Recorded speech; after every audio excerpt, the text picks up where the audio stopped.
So here we are, 4 days into the new year, 2022. So how are you doing on those big resolutions? That's a hard question, right?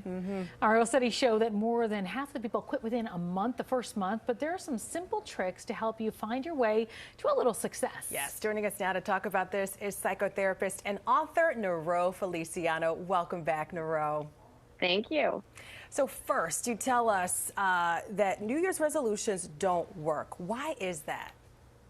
So we know actually it's 64% of people who quit within a month, and about at the end of the year, only 9% feel they're successful.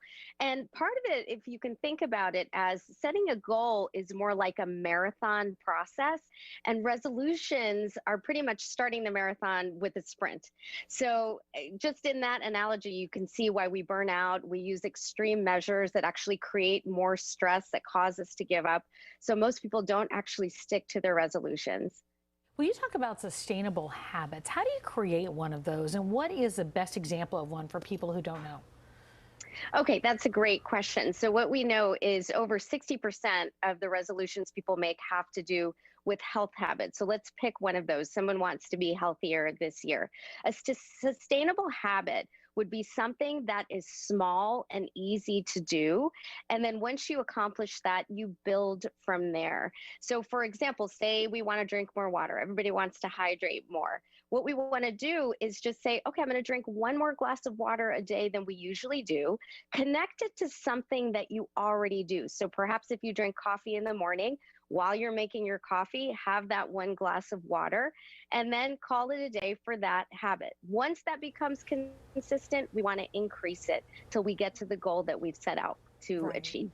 Right. Niro, let's talk about the expectations, right, of these resolutions and just the new year in general. We talk about holiday stressors.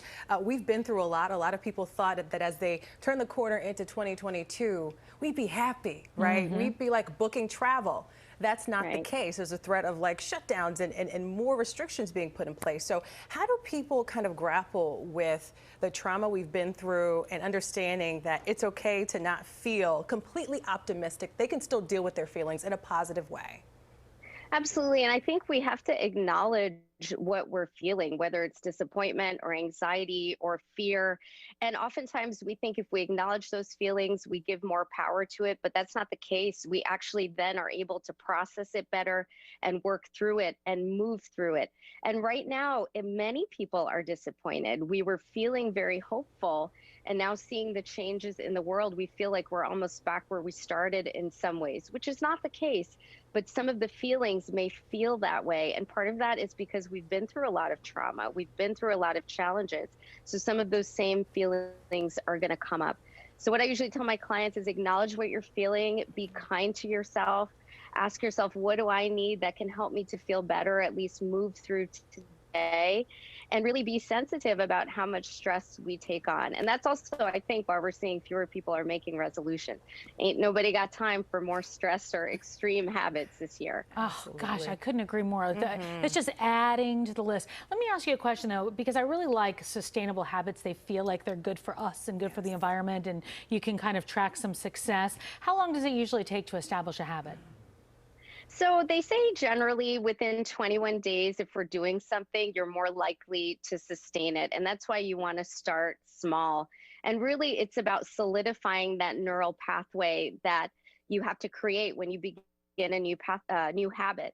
And one way to do that is after you do whatever that small task is, create a small reward. So that might be just affirming yourself, saying you're awesome, that was great, that felt wonderful, or taking a little nap if you need a rest, or listening to a song you like. But that actually solidifies the process, sends a little bit of dopamine to your brain, and just gives the message, that was great, do it again. And that can get you on your way in creating a sustainable habit. I need some dopamine. Right? All right. All about how you frame it. Niro Feliciano with the New Year Glow. Thank you for keeping us on the path. Always great seeing you. Great to see you both, too. Happy New Year. Thank you. Happy New Year.